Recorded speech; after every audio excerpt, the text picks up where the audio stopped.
बोलिए शिव शंकर भोलेनाथ की जय हो। बहुत सुंदर भजन है। चलिए शुरू करते हैं। अगर पसंद आता है तो इस वीडियो को लाइक करना और मेरे चैनल को सब्सक्राइब करना।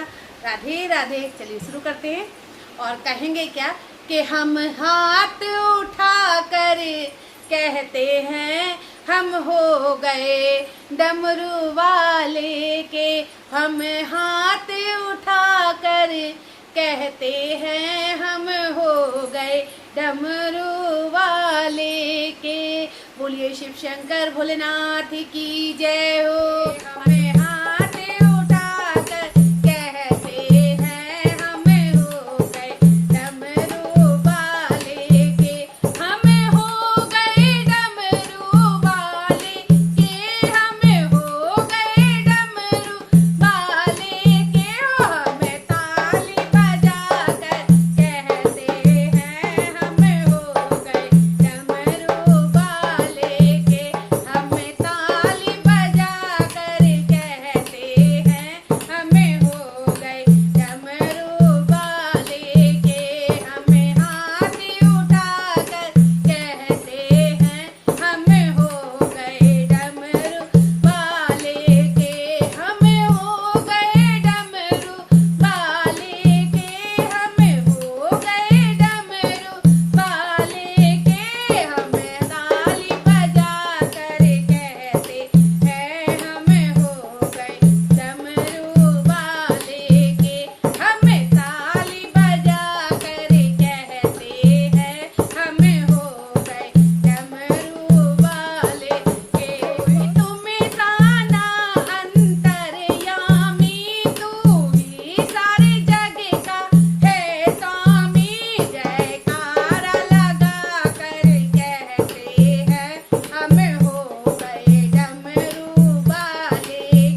शंकर भोलेनाथ की जय हो।